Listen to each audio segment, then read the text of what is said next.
오늘 보실 하나님의 말씀은 신약 성경 마태복음 17장 9절부터 13절까지와 22절, 23절이 되겠습니다.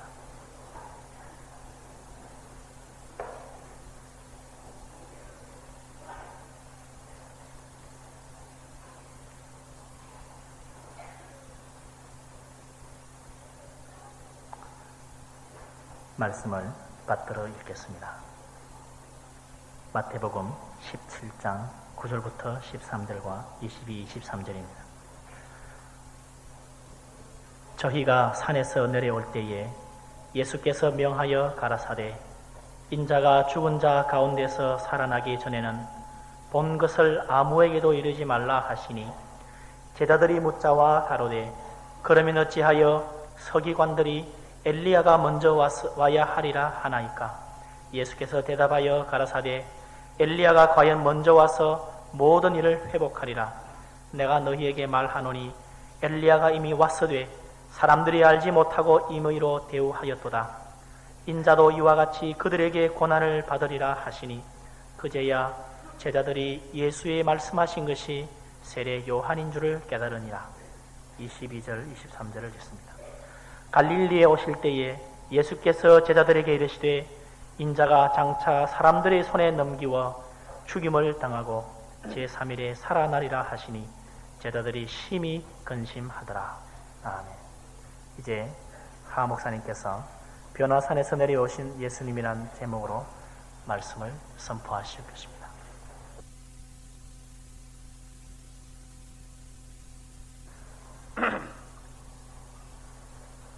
마태복음 17장 1절 이하에 보면은 예수님께서 12제자 중에 특별히 베드로와 야고보와 요한을 데리고 깊은 산에 올라가셔서 기도를 하십니다.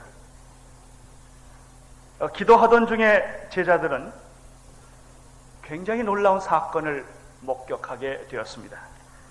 그것은 예수님께서 갑자기 변형이 되셔서 그가 인간의 몸을 입기 이전의 상태로 벌레의 모습으로 돌아가셔서 나타나신 것입니다. 성경에는 그 예수님의 얼굴이 해같이 빛났다고 말했습니다. 예수님의 옷은 빨래하는 자가 그렇게 희게 빨래할 수 없을 만큼 빛의 옷을 입었다, 하얀 옷을 입었다라고 말씀하고 계십니다.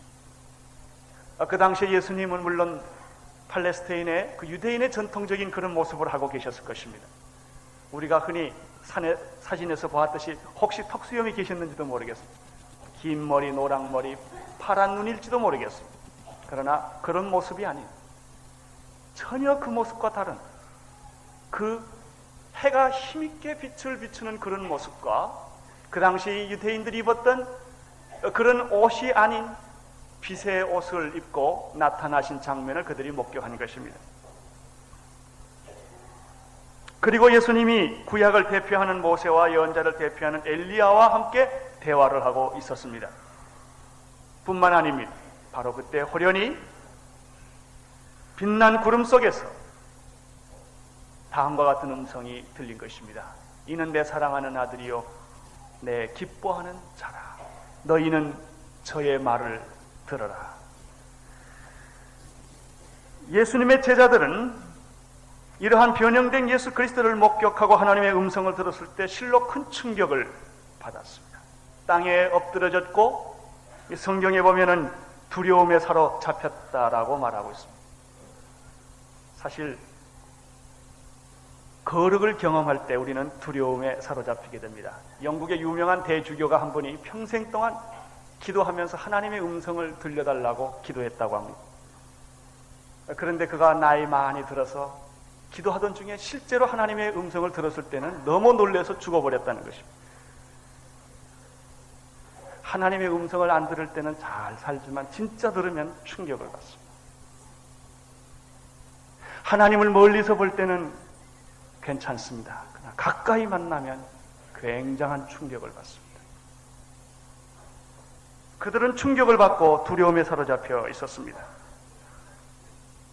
이때 그들의 귓전에서 예수님의 음성이 들린 것입니다. 일어나라, 두려워 말라. 8절 이하에 보면은 그들이 일어났을 때, 예수님의 음성을 읽고 일어났을 때 그들 앞에는 예수님 외에는 아무것도 보이지 않더라, 이렇게 되어 있습니다.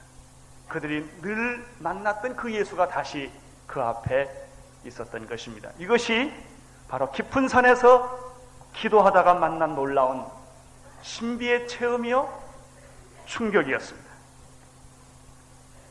예수님의 제자들이 변화산에서 목격한 이 사실은 그동안 예수님을 통하여 안진뱅이가 일어나고 봉사가 눈을 뜨고 귀신이 나가고 죽은 자가 살아나는 것과는 비교할 수 없는 깊은 충격이었고 본질적인 사건이었습니다. 왜냐하면 영원 전부터 계시고 영원토록 계실 예수 그리스도, 인간의 몸을 입기 전에 본래의 예수 그리스도, 영원토록 역사와 우주를 통치하시고 왕권을 가지고 심판주로 다시 오실 예수 그리스도, 그분을 그들이 목격했기 때문입니다. 사랑하는 성도 여러분, 여러분들이 믿고 있는 예수 그리스도는 어떤 분이십니까? 그분은 단순히 2000년 전에 팔레스타인의 해변가를 거닐던 나사렛 예수, 십자가의 처형을 당한 역사적인 한 인물이 아닙니다. 그분은 부활하셔서 지금도 통치하시고 다스리시며 만왕의 왕이시요 만주의 주이신 역사의 심판주로 다시 오실 메시아인 예수 그리스도십니다. 이제 그분께서 머지않은 장래 빠른 시일 안에 우리에게 다시 오실 것입니다. 변화상에서 목격되었던 예수 그리스도, 제자들이 같이 먹고 같이 자고 말씀을 들었고 기적을 목격했던 그 예수가 아니라 그들은 새로운 예수를 순간적으로 그 산에서 발견한 것입니다. 여러분들은 예수님을 믿고 계십니까? 교회에 나오고 계십니다. 천국 백성들입니다. 그러나 예수님의 제자들이 매일 예수를 만나면서도 변하지 않았던 것처럼 여러분들은 교회에 매일 오시면서 예수의 이름을 부르면서 예수님을 믿으면서 여러분 자신이 변하지 않는 것을 느끼고 계실 것입니다. 왜 그렇습니까? 참 메시아를 아직 만나지 않았기 때문입니다. 진짜 예수를 만나지 않았기 때문입니다. 제자들은 오늘 그 예수를 여기서 만났습니다. 예수님의 얼굴은 해같이 힘있게 비쳤으며 그 옷이 빛과 같이 광채가 났다고 했는데 바로 그것이 성령의 임재를 통하여 나타나신 예수 그리스도십니다. 그런데 재미있는 사실은 이러한 예수는 아무에게나 보여지지 않았다고 하는 사실입니다. 12제자 중에서도 특별히 3사람에게만 그 모습이 허용이 되었습니다. 참 메시아, 우리의 왕이신 참 메시아는 모든 사람에게 감추어 지신 분이었고 선택된 특별한 몇 사람에게만 그 예수 그리스도가 보여지었다고 하는 것이 오늘 본문의 내용입니다. 이제 우리가 다음에 공부할 부분에서 이 장면이 나옵니다마는 나머지 사람들은 그 예수를 만나고 왔던 사람들과 다시 만나게 된 장면이 그 다음 장면에 나타나게 됩니다. 왜 예수님께서 이렇게 제한적으로 그때 나타났을까 하는 것입니다. 그러나 성경을 자세히 보면은 예수님이 죽음에서 부활하신 후에 성령이 임한 후에는 모든 사람에게 제한 없이 이 예수 그리스도가 나타나는 것을 볼 수가 있습니다. 여기에 대한 말씀이 9절 이하에 나타나고 있습니다. 9절을 보시기를 바랍니다. 같이 읽겠습니다. 저희가 산에서 내려올 때 예수께서 명하여 가라사대 인자가 죽은 자 가운데서 살아나기 전에는 본 것을 아무에게도 이르지 말라 하시니, 예수님은 산에서 내려오셨습니다. 변형된 예수 그리스도의 모습을 받고 충격을 받은 제자들에게 예수님은 산에서 내려오는 도중에 다음과 같은 부탁을 한 것을 볼 수 있습니다. 그 부탁의 내용은 너희들이 본 이것을 내려가서 아무에게도 얘기하지 말라고 하는 것입니다. 내가 십자가에 못 박혀 죽고 부활하기 전까지는 이 얘기를 아무에게도 하지 말라고 하는 것입니다. 여러분, 좋은 것은 얘기해야 되지 않겠습니까? 축복은 나누어야 되지 않겠습니까? 기적은 선전해야 되지 않겠습니까? 근데 예수님께서 하지 말라고 하시는 것입니다. 왜 그렇습니까? 여기에 중요한 뜻이 이 두 가지가 있습니다. 첫째는 참된 메시아는, 하나님의 아들 예수 그리스도는 아무에게나 보여지지 않는다고 하는 사실을 여기서 봅니다. 아무에게도 알리지 말라는 얘기는 아무에게나 예수는 믿어지는 분이 아니라는 뜻입니다. 그렇습니다. 예수는 누구든지 자연스럽게 믿을 수 있고 만날 수 있고 볼 수 있는 분이 아닙니다. 여러분이 어떤 사람 중은 전도하는 분이 있을 것입니다. 10년을 전도한 분이 있을 것입니다. 안 믿습니다. 그 사람이 인격적이고 지성이 있고 그 사람이 여러 가지 인간적인 면에는 부족함이 없는 사람입니다. 세상적으로는 완벽한 사람입니다. 그러나 예수를 안 믿습니다. 똑똑하지 않아서 못 믿는 것이 아닙니다. 그 사람이 미신적이어서 못 믿는 것이 아닙니다. 안 믿습니다. 왜 그렇습니까? 알 수가 없습니다. 우리는 이 사실을 보면서 예수는 아무나 믿는 것이 아니구나 하는 사실을 알게 됩니다. 놀라운 사실은 죽을 때도 안 믿습니다. 반대로 이런 생각을 해보십시오. 여러분, 어떻게 예수 믿게 되었습니까?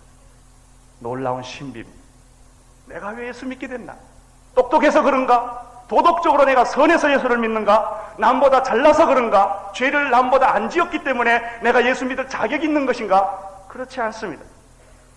어떤 의미에서는 내 삶과 내 과거를 보면은 나도 허물이 많은 사람입니다.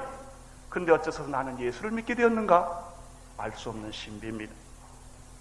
우리는 여기서 이러한 사실을 깨닫게 됩니다. 예수는 아무나 믿어지는 분이 아니라는 사실입니다. 예수님은 부름받고 선택받은 사람들에게만 보여지는 분이십니다. 예수 그리스도를 믿을 수 있고 만날 수 있는 분은 하나님의 선택받은 사람들이라는 사실을 깨닫게 됩니다. 누가 선택받고 누가 선택받지 않았는가? 그것도 인간이 알 수가 없습니다.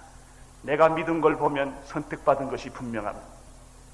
그 사람이 그렇게 안 믿는 걸 보면, 그렇게 믿을 만한 조건 속에서도 믿지 않는 걸 보면 선택되지 않았다고밖에 말할 수가 없습니다. 그래서 우리는 전도를 하는 것입니다.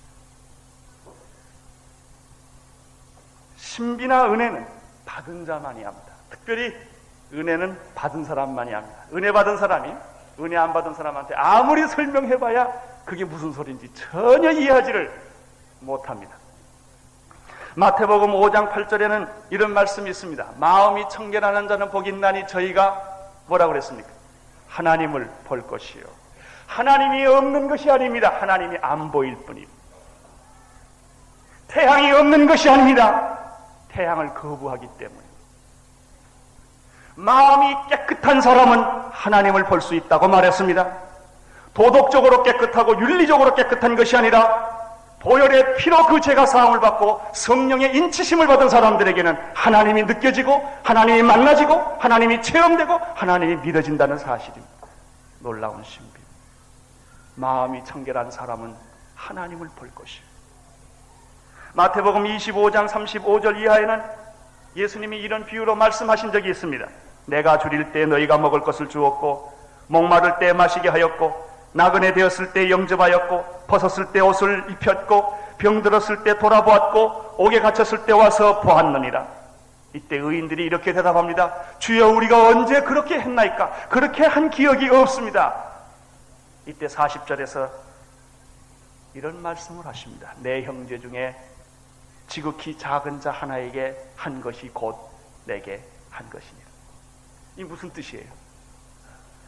예수님은 배고픈 자, 목마른 자, 나그네, 헐벗은 자, 병든 자, 옥에 갇힌 자 속에 함께 계셨다는 것입니다. 그런데 우리가 몰랐던 거예요. 여러분이 만난 사람들 가운데 혹시 예수님이 계셨는지 몰라요. 여러분이 못 보았을 뿐입니다. 지금 예수님께서 여기 와 계십니다. 임재하고 계십니다.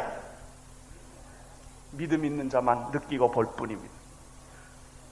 어쩌면 우리는 모든 사람만 보일지 모르겠습니다.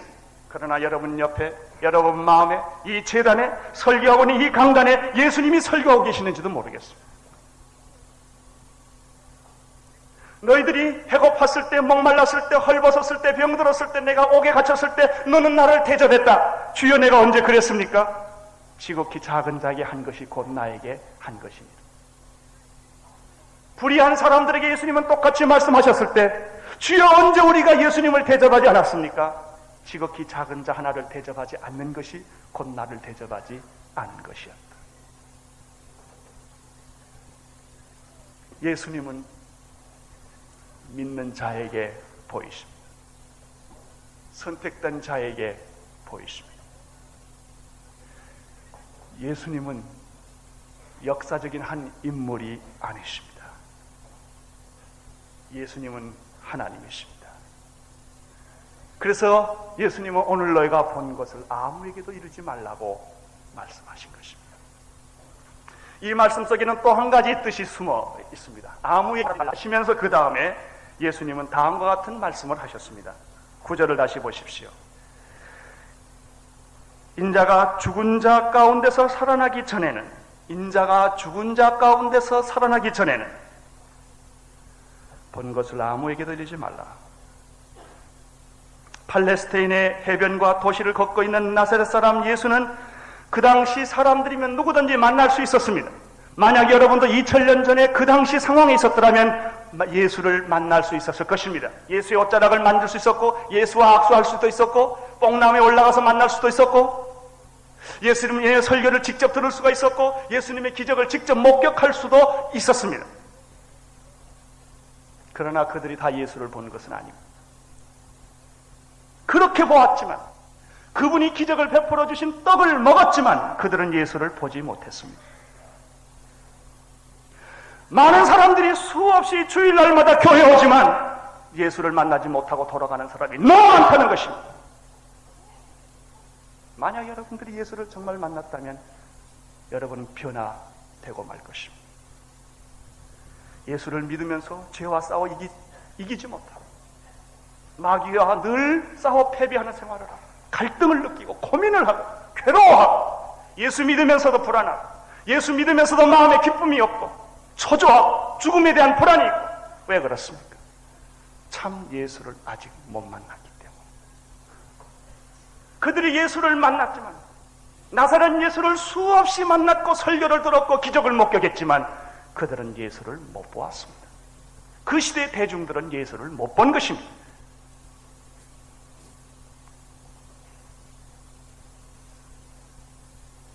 예수는 어떻게 보입니까?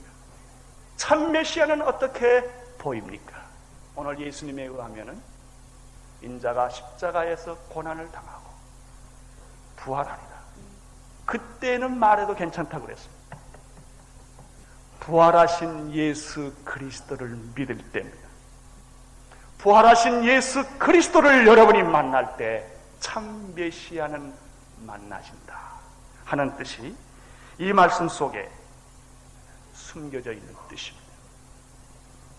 이렇게 실제로 부활하신 예수 그리스도 참 메시아를 만난 사람들이 있었습니다. 그것은 수많은 군중이 아니라, 그것은 예수님의 12 제자들이 아니라 다락방, 오순절날 다락방에 120명이 무릎 꿇고 기도할 때 성령이 임했을 때 그들은 바로 이 참 메시아를 이때 만나게 된 것입니다. 사도행전 2장 2절 3절에 보면은 호련히 하늘로부터 급하고 강한 바람 같은 소리가 있어 저희 앉은 온 집에 가득하여 불의 혀같이 갈라지는 것이 저희에게 보여 각 사람 위에 있더니 저희가 다 성령의 충만함을 받고 성령의 말하게 하심을 따라 다른 방언으로 말하기를 시작합니다. 새로운 경험입니다. 우리가 사형리 같은 거 보면 당신은 예수 그리스도 주로 믿습니까? 그러면 영접하고 기도합니다. 그것으로 끝나서는 안 됩니다. 성령의 인치심이 있어요. 내가 인간적으로, 의지적으로, 감정적으로, 지성적으로 예수 그리스도를 주라 시인하고 고백할 수 있습니다. 그러나 그 위에 성령의 인치심이 있어요. 여러분, 120명의 성도들은 무엇을 보았습니까? 무엇을 체험했습니까? 그리고 무엇을 그들은 말을 했습니까?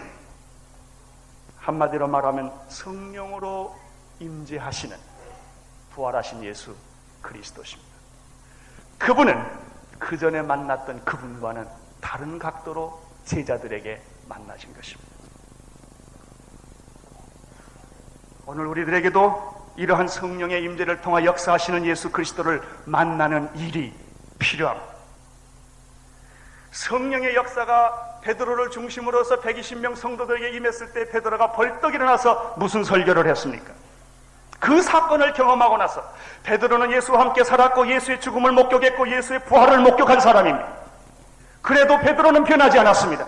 그러나 오순절날 성령이 임했을 때 성령 예수를 그는 만나게 된 것입니다. 새로운 예수를 그는 만나게 된 것입니다. 그때 베드로가 무슨 말을 했습니까? 성령의 사건은 요엘서에서 예언한 대로 자녀들이 예언할 것이며 젊은이들이 환상을 보고 늙은이들이 꿈을 꾸리라. 하늘에서는 기사와 아래로는 땅에서는 징조가 나타날 것이다. 주의 크고 영화로운 날이 임하기 전에 해가 변하여 어두워지며 달이 변하여 피가 되리라. 그리고 베드로는 사도행전 2장 21절에서 아주 중요한 말을 합니다. 누구든지 주의 이름을 부르는 자는 구원을 얻으리라. 예수를 그가 본 것입니다. 그것은 변화상에서 봤던 바로 그 예수였습니다. 32절에서 베드로는 이렇게 계속해서 말합니다. 이 예수를, 너희가 죽은 이 예수를 하나님이 살리신지라 우리는 그 일의 증인이로다. 그런즉 이스라엘 온 집은 정령할지니 너희가 십자가에 못 박은 이 예수를 하나님이 주와 그리스도가 되게 하셨느니라. 그리고 설교를 마쳤습니다. 놀라운 일이 벌어졌습니다. 이 설교를 듣고 순식간에 사람들이 성령의 감동을 받은 것입니다. 성령이 움직이신 것입니다. 그들은 회개하기 시작을 했습니다. 회개하라 이런 말도 아니에요. 너희들이 못 박혀 죽인 예수 그리스도를 하나님이 주와 그리스도가 되게 하셨느니라는 설교를 듣고 통회하기 시작을 했어요. 이것이 성령의 역사입니다.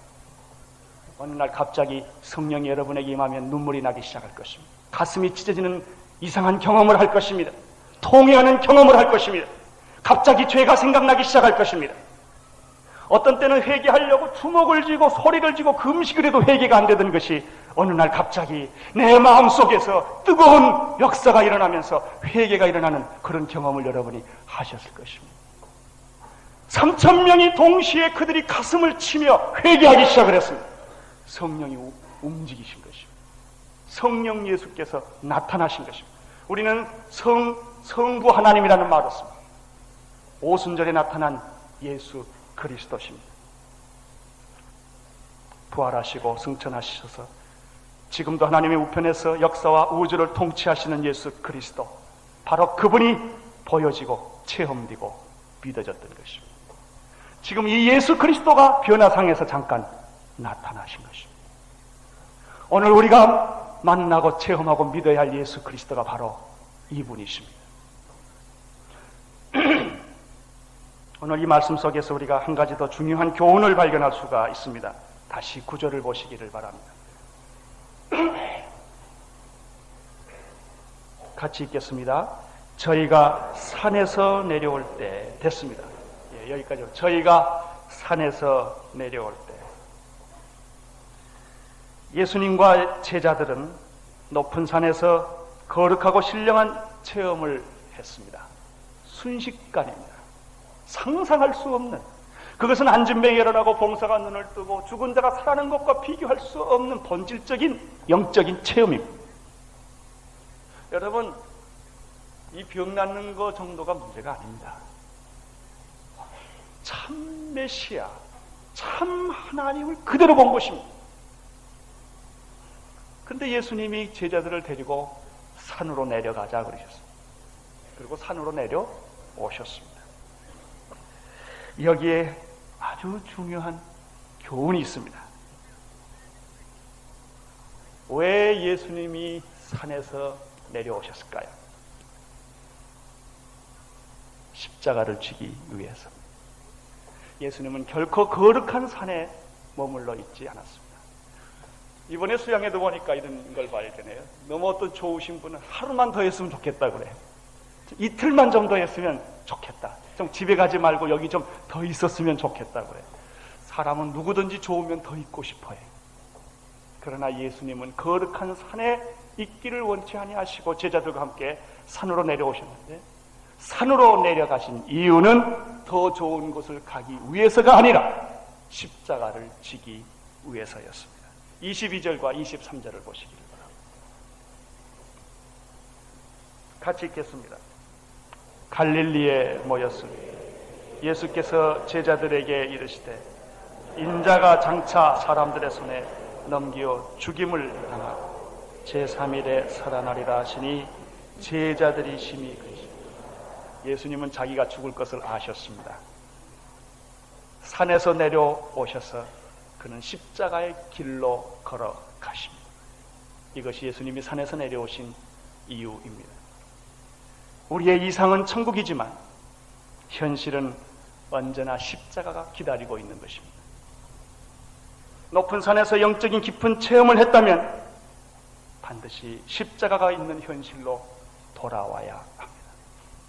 이것이 예수님의 뜻이요, 예수님의 길이요, 예수님의 방법입니다.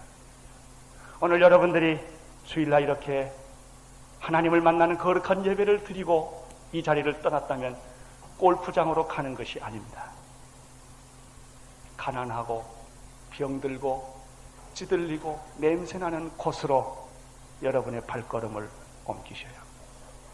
이것이 예수님의 뜻입니다. 예수님은 이상 속에 머물지 아니하시고 언제나 현실 속으로 돌아오셨습니다. 예수님은 천국의 환상 속에 계시지 아니하고 십자가의 고통 속에 함께 계시기를 원하십니다. 그러나 사람들은 누구나 5분 있으면 냄새가 나고 역겨운 그것에 견디지를 못함. 특별히 높은 위치, 높은 자리, 먹고 입고 자는 것이 불편이 없는 사람들은 일주일에 한 번 이상은 가난한 곳을 찾아가 봐야 합니다. 병든 곳을 찾아가 봐야 할 것입니다. 감옥소를 찾아가 봐야 할 것입니다. 왜냐하면 그곳에 예수 그리스도가 계시기 때문입니다. 예수님은 산에 머물지 아니하시고 산에서 내려오셔서 십자가의 길을 스스로 걸어갔기 때문입니다. 선교사가 선교지를 지원하는 것은 편안하고 화려한 것이 아니라 고통스럽고 어려운 것, 모든 문화적인 혜택과 인간적인 모든 혜택이 거절된 그곳에 스스로 찾아가는 것입니다. 월급을 많이 주고 내 지위와 신분을 보장해 줄 수 있는 그 자리로, 좋은 자리로 찾아가는 것이 아니라 많은 사람들이 거절하고 많은 사람들이 피하고 많은 사람들이 버려진 곳으로 내려가는 것이 바로 십자가의 길입니다. 그러나 우리는 예수도 믿고 부도 갖기를 원하고 예수도 믿고 명예도 갖기를 원하고 예수도 믿고 문화적 혜택도 받기를 원하면서 살고 있는 것이 바로 우리들의 모습입니다. 예수님은 산에서 내려오셨습니다. 십자가를 지기 위해서였습니다. 십자가는 고통입니다. 십자가는 죽음입니다.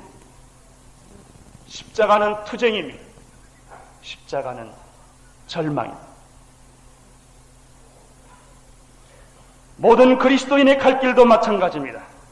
신령하고 거룩한 체험은 한 사람일수록 구체적인 오늘의 현실에서 우리 각자에게 주어진 십자가로 내려가야 합니다.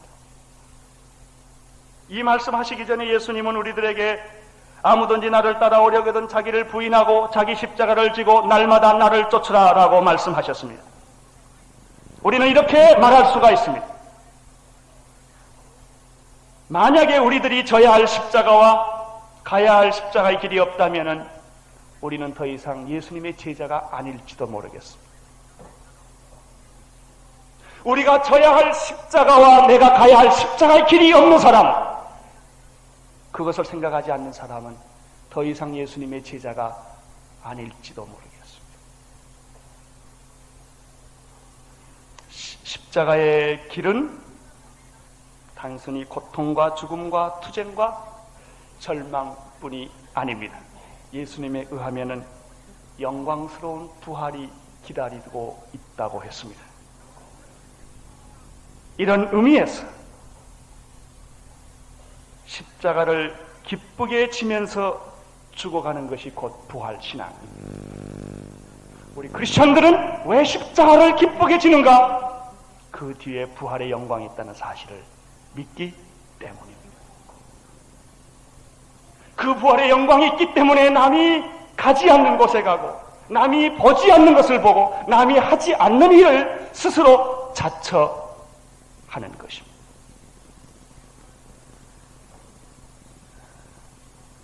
그러나 제자들은 이 당시에 성령을 받은 후에는 변했습니다만 바로 여기까지는 예수님을 이해하지 못했습니다.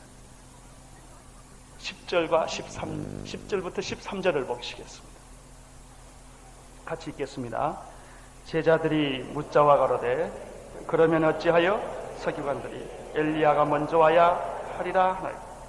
예수께서 대답하여 가라사대 엘리야가 과연 먼저 와서 모든 일을 회복하라. 내가 너희에게 말하노니 엘리야가 이미 왔을 때 사람들이 알지 못하고 임으로 대하였느니 인자도 이와 같이 그들에게 고난을 받으라 하시니 그제야 제자들이 예수의 말씀하신 것이 세례 요한인 줄을 깨달으니 예수님의 제자들은 변화산에서 충격적인 변화된 예수님의 모습을 보았습니다. 그 모습을 보고 그들은 메시아가 왔구나. 그 모습에 그들은 굉장한 충격을 받았습니다. 내려오면서 또 하나의 갈등이 생겼습니다. 메시아가 왔다면 구약의 말씀대로 엘리야가 먼저 와야 되는데 엘리야가 언제 왔느냐 이거예요. 엘리야가 오지 않았는데 메시아가 왔다니 이런 갈등이 그들에게 생기기 시작을 한 것입니다. 그래서 엘리야가 먼저 와야 하지 않습니까? 라고 질문한 것입니다. 예수님이 엘리야가 이미 왔다고 그랬습니다. 제자들은 이해할 수가 없었습니다. 아니 엘리야가 언제 왔습니까? 그러나 예수님은 구약의 예언대로 엘리야가 미리 와서 선두주자의 역할을 했는데 바로 그분이 세례 요한이다. 그때서야 제자들이 알아들었다라고 성경은 말하고 있습니다. 엘리야가 그대로 온 것이 아니라 엘리야의 심정을 가진 세례 요한이 예수님의 소리로서 선두주자로서 길을 닦는 사람으로서 세례 요한이 미리 온 것입니다. 그러나 여기서 우리는 또 한 가지 사실을 배울 수가 있습니다. 세례 요한이 왔지만 사람들은 세례 요한을 알아보지 못했습니다. 세례 요한을 알아보지 못했을 뿐만 아니라 그 당시의 정치와 권력은 세례 요한을 여지없이 사형에 처하고만 것입니다. 예수가 세상에 왔지만 빛이 세상에 왔지만 빛이 어둠이 빛을 깨닫지 못하더라 예수를 알아보는 사람이 없었습니다. 그들은 결국 예수를 십자가에 못 박혀 죽고 죽이고 만 것입니다. 영적인 깊은 어둠입니다. 사랑하는 성도 여러분, 우리는 성령 받은 시대에 살고 있습니다. 놀라운 시대에 살고 있습니다.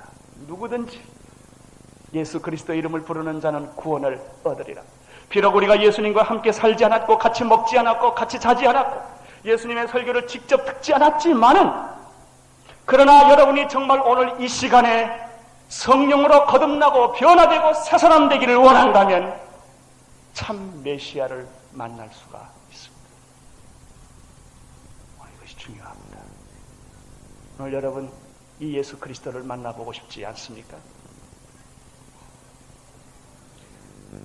베드로와 야고보와 요한이 본 예수는 해같이 힘있게 빛나는 얼굴과 빛으로 옷을 입으신 예수 그리스도였습니다.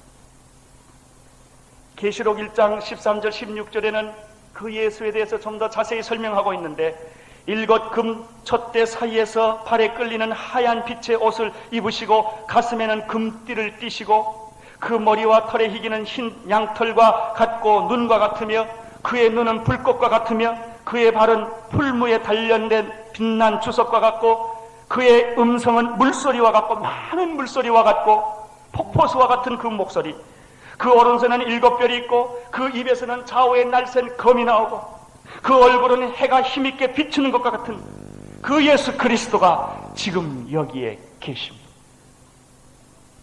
사랑하는 성도 여러분은 2000년 전으로 돌아가실 필요가 없으십니다. 2000년에 돌아가서 체크 무늬가 있는 그 망토를 입으신 예수 그리스도를 만날 수가 없습니다. 여러분은 칼보리 언덕에 십자가에 못 박혀 돌아가신 예수 그리스도를 지금 만날 수는 없는 것입니다. 그러나 여러분이 성령을 사모하시고 참으로 이 참된 메시아를 여러분이 만나기를 원하신다면 오늘 기록된 이 예수 그리스도는 여러분에게 나타날 것입니다. 만나질 것입니다. 여러분 안에 임재하게 될 것입니다. 예수님이 정말로 내 안에 들어오시기 시작하면 우리는 변하게 됩니다. 성격도 가치관도 변하고 이상하고 놀랍게 내 안에서 죄와 싸우는 능력이 생기는 것을 경험할 것입니다.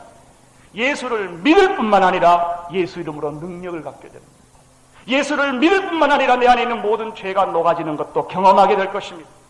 여러분은 마귀와 싸워 이기는 능력을 소유하는 사람이 되는 것을 스스로 경험하게 될 것입니다. 이런 예수 그리스도를 만나보고 싶지 않습니까? 오늘 성경 본문에서는 변화산에서 잠깐 보여주신 예수 그리스도였습니다. 그 예수 그리스도가 지금 여러분과 함께 계십니다. 오늘 이 예수를 만나시기를 바랍니다. 불꽃 같은 눈을 가지고 계신 예수 그리스도, 노란 머리에 파란 눈에 턱수염이 있는 그 예수가 아니라 해와 같이 빛나는 예수의 얼굴을 여러분은 만나셔야 합니다.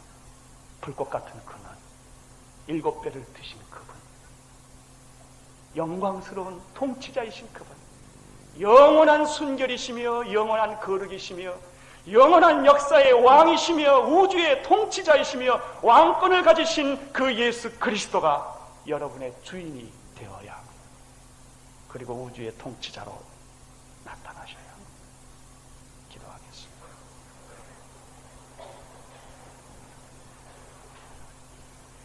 하나님 아버지, 예수 그리스도, 그분은 변화산에서 베드로와 야고보와 요한에게 변형된 모습으로 나타나셨습니다. 그 모습은 오순절날 성령의 사건을 통하여 120명의 성도들에게 동시에 보여지셨습니다. 그리고 그 이후로 성령을 사모하는 모든 분들에게 이 예수가 보여짐을 믿습니다. 오늘 온누리교회 머리 숙인 당신의 종들에게 이어하셔서 성령의 역사가 있게 도와 주시옵소서. 눈을, 아버지 감긴 눈을 뜨게 해 주시옵소서. 웅크린 가슴을 펴게 하여 주시옵소서. 새가 새장에서 날아가듯이 우리 영혼이 올무에서 벗어나게 하여 주시옵소서.